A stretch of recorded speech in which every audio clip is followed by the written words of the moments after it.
What I thought I'd do today is to show you what happens to my cuttings. You know, too many times you just see success. Well, it's not like that. There's always this failure, right?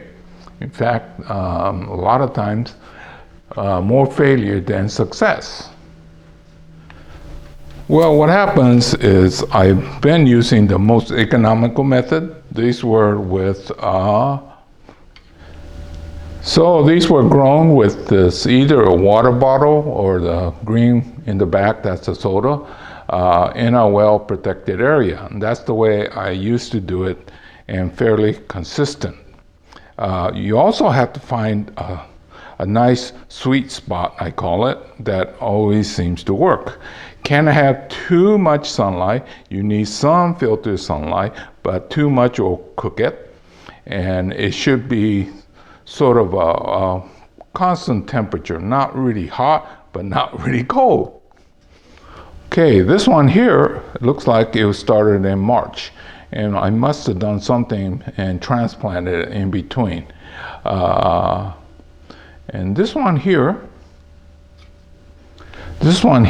according to my label, is in April. And you see this discoloration on the tips.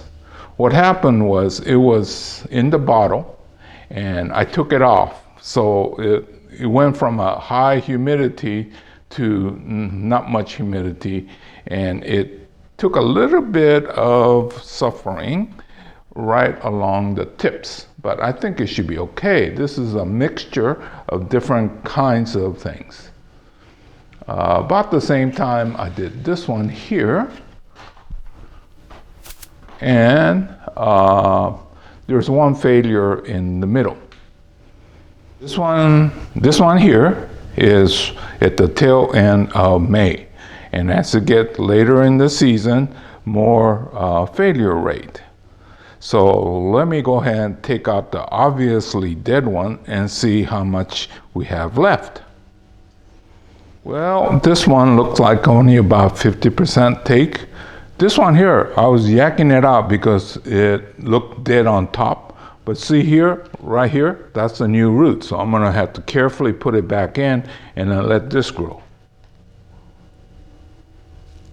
My mistake, that was just a branch that was holding it. And I thought it had a little bit of tension because it was buried so deep. No, that's another failure. These over here, there's still tension on it, so I'm gonna leave it. But most likely it's just because it's buried too deep, it's just being held in place. This is one of my greedy ones, the big branch, trying to get it. So far, it hasn't been very successful. Almost every single one has failed. But am I going to give it up? I'll keep trying, because if you could get one or two to take, it's very well worth the hassle that you have to go through. Okay, this one here is tail end of June. Definitely not a good time to be taking cuttings. Look at all these are failed. Almost could have made it. So not even a 10% take on this one here. This one here, not very successful looking, is it? Yeah, I don't know if there's any take. These inside still have some color, but not a good color. So I'm going to say that this is probably a total failure. So by the time you get towards June, it's almost useless to take cuttings. Yeah, here's some more heroes greedy, trying to get some big branches to take. It does not look like it's in a very good shape right now. And it's towards the end of May into June. It's just too late. But a lot of times, you know, I do these because I do the pruning on the trees and I have these pieces. So I've taken cuttings just to see if I get a few to take. And so far, not very good. Okay, having said that, take a look at this one here. This was taken at the same time, right? And it looks like there's some possibility. Well, there's definitely failures, but there's also some success rate. And I'm looking at this, and this is one of my rubber band attempts. So what I did was I took a bunch of these young cuttings and bundled it and put a rubber band and stuck the whole thing in lava rock. And well, it's still too early because I took the cover off and then it needs to harden off. So it still might die, but it looks more promising. What do we learn from this? Well, it's one that you should probably take most of your cuttings in March, April, maybe early May. And don't get greedy trying to get big ones to root. But like I was saying before, this is a very economical way of increasing your plant supply, right? And I built the whole nursery like this. Didn't have the resources to build a decent greenhouse.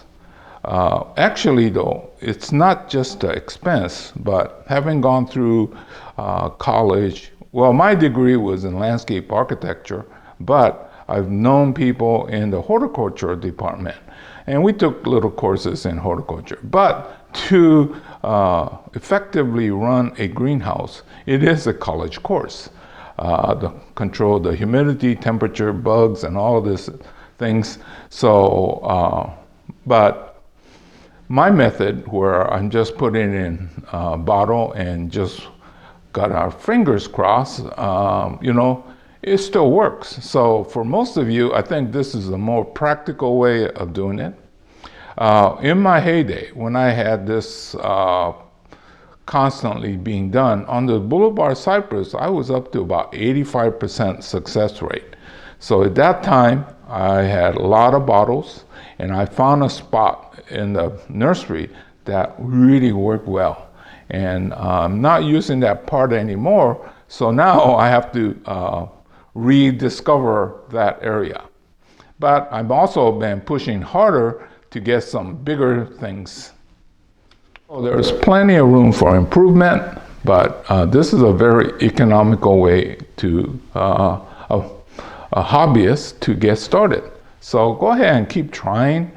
I've tried to be honest with you and not always just show you all the successes, especially when you push to the limit. So anyway, this is Hiro saying goodbye. I'll see you again real soon in another chapter. So don't let these little setbacks get you down. Go ahead, keep trying, keep trying. And those of you that are in high humidity area, you probably won't even have a lot of this problem. A lot of this could probably be done underneath a shade tree or under the bench with hardly any other things. But we are in this very hot and dry and with distinct seasons. So those of you are interested in where I am, I'm in Northern California foothill, about 600 feet. And we have our distinct seasons.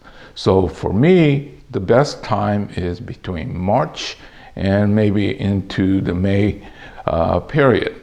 But I'll keep trying at different times just to see if there's a better method. So anyway, this is Hiro saying goodbye. I'll see you again real soon in another chapter.